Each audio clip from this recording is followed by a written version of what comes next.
Look, I was shocked to hear about that last night too. We've had no consultation and no contact from Councillor Doyle, so we're shocked. And look, I hope he can't do it.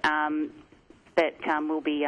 who's going to make the decision? Who do you go to? You go to Matthew Guy? Is he the bloke, does he go to Matthew Guy and say, hey, Matthew, I want to take Fisherman's Bend out of the city of Port Phillip and put it in the City of Melbourne? Is it Matthew Guy's decision?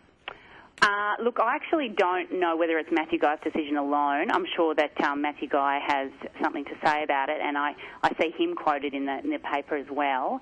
But look, I think the Minister for Local Government and the Premier potentially have something to say about it, and we would actually be calling on the Minister for Local Government and the Premier to dismiss what we think is an ill-conceived land grab. How would it affect you? And your constituents, Amanda?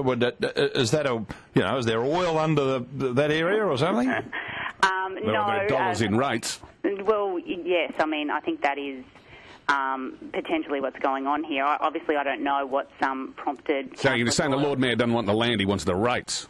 Well, look, I think that that observation is a good observation, and perhaps that's a question for Councillor Doyle. I haven't spoken to him, as I've said, but for us, this is much more about planning for that community. You know, this is a community that we represent. How many people are going to live in Fisherman's Bend, Councillor? Well, at the moment, there's plans that vary from 25,000 to 50,000 new residents. And are you worried about the fact that you would suspect that Matthew Guy is closer to Robert Doyle than to you?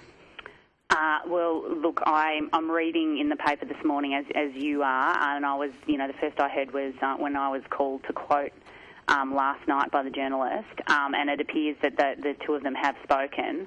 So I'm, putting calls into their offices this morning, and we're calling the Premier and the Minister for Local Government because we're pretty shocked and dismayed, and we want to make sure that our constituents are given the best information and represented in the best way. We think that we're best placed to plan for our city. We've had an election 6 months ago where the democratically elected representatives of the people of Fisherman's Bend, and we've actually already done a plan. We're sitting at the table with Matthew Guy's department being, Places Victoria. Councillor, we